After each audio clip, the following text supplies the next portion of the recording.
US stocks are on track for the worst weekly performance since mid-November, with the Fed's path for monetary policy and AI disruption worries in focus.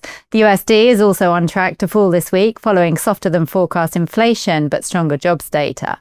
But now we turn our attention to the coming week, and to talk us through what he will be watching, I'm joined by Global Head of Content, John Kicklighter. Thank you for joining us, John.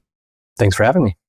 So last week, risk sentiment took a hit and volatility picked up. But what market conditions should we expect to deal with this week, and which markets are you watching? So really important is what we've seen on and off over the past few weeks, really since the beginning of the year, is that these bouts of recurring indigestion or brief swells of volatility, whether they can eventually turn into something a little bit more widespread, whether it catches traction, if that fear turns into a need to delever. But we have a backdrop of constant reinforcing this longer term trend, because I think there is a lot to lose from the big buildup that we've had, especially through the past year.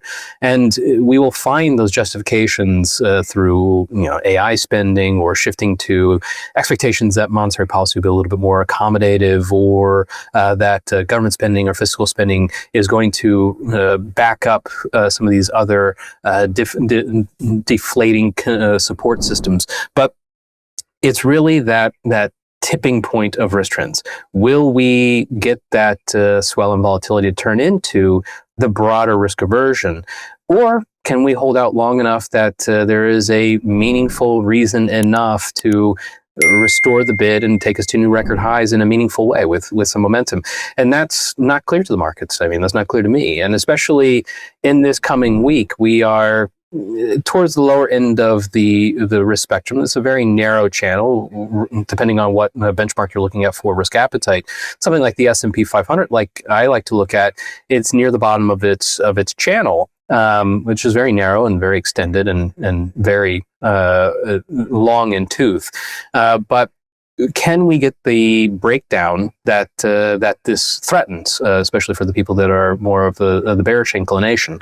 And that's going to be difficult to do, because in this coming week, we have the U.S. and Chinese markets starting off closed. The Lunar New Year holiday, obviously, and in the U.S. we have President's Day. And that absence of liquidity from the largest emerging market country and the largest developed economy, that's going to have a material impact on what the markets are willing to do in terms of whole-scale delevering, but also in terms of adding on to risk appetite. Now, things get a little bit more active, obviously, as we get into the active part of the week, Tuesday and on. But historically, the volume for this week, the eighth week of the year, is very low. So I think in that context, with the lack of clear driving theme, risk appetite is tentatively balanced, although certainly not confidence inspiring for its balance. And knowing that we have a dip in liquidity and a scheduled event risk going forward, I'd say that the approach that we take is more of a probably sell short-term volatility, look for short-term breaks, but be very tentative and raise your requirements to be convinced of a move towards trend. And wait till after liquidity is restored, and certainly not looking for a really you'd have to really look for a convincing, bull trend if we do restore record highs. And in the markets to watch for this, I would say S&P 500, I'd watch the VIX Volatility Index, Bitcoin and crypto, especially its relationship to risk assets versus dollar versus gold. Gold itself is interesting, although I think it's starting to bleed off a lot of the volatility of the previous weeks. And I would say also watch the dollar and the Japanese yen, given the concentration of event risk that they have.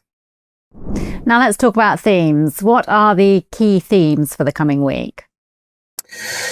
So for themes, we're still in this lack of clear exogenous driver. So we don't necessarily have the government shutdown or the threat of an imminent tariff conversation with the Supreme Court. Although I think those headline risks, you still have a little bit of it. We have a tentative, possible partial government shutdown again this weekend. The risk is there.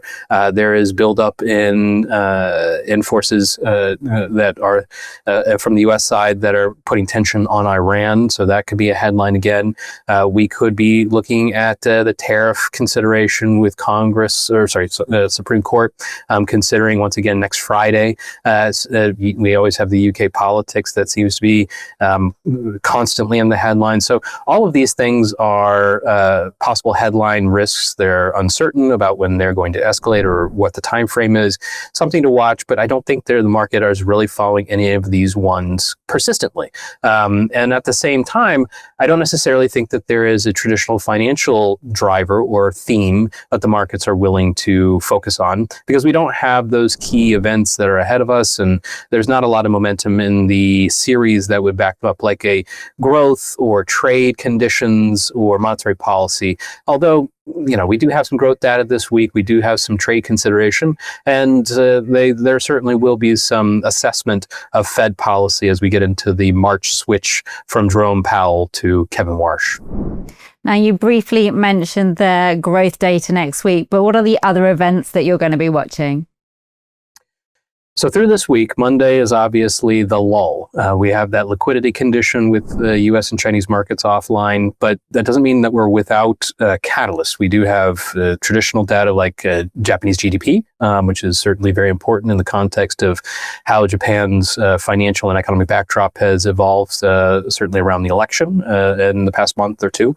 But we also have those headline risks. So if we have a significant headline risk when the markets are low liquidity because of those holiday conditions, be mindful of the possibility of some severe volatility. It doesn't necessarily inspire trend, but it can see a big, I like to think of a tsunami, a big shakeup in very shallow waters leads to much bigger, much sharper price action.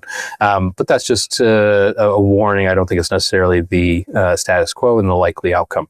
Now we get into Tuesday, markets are back online from the US at least. We're going to have UK jobs, Canadian inflation, and US housing data. So the NAHB housing market index, I'd watch that. It does speak to interest rates. It speaks to economic health, consumer confidence, and that's a nice composite of those concerns that really plague the U.S.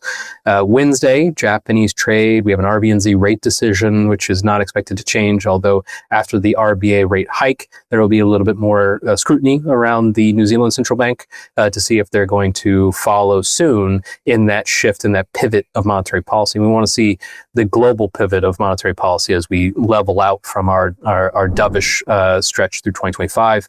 UK CPI, US durable goods, the TIX flows, which is capital flow, which is going to be important, and FOMC minutes. So we want to see some of the detail about how they came to the decision in January and what it means for the go forward, obviously with interest rate expectations still very low relative to what the president is pressuring in the background.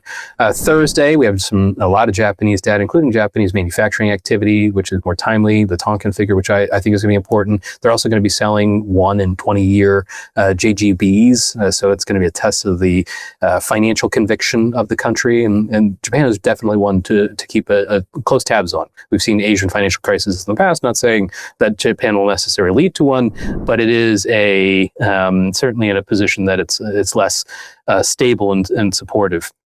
We have some earnings. I would watch the Alibaba, so it's the second largest market cap Chinese stock, and that's going to be one to watch in the Asia session. U.S. trade balance, and also we have some Walmart earnings, which I think is going to be a very large U.S. corporation focused on consumer confidence and consumer spending, which is one of the themes of erosion that we have in the backdrop of the macro schema. And then Friday we have Japanese CPI. We have the February run of PMI, so it's that time-sensitive growth update.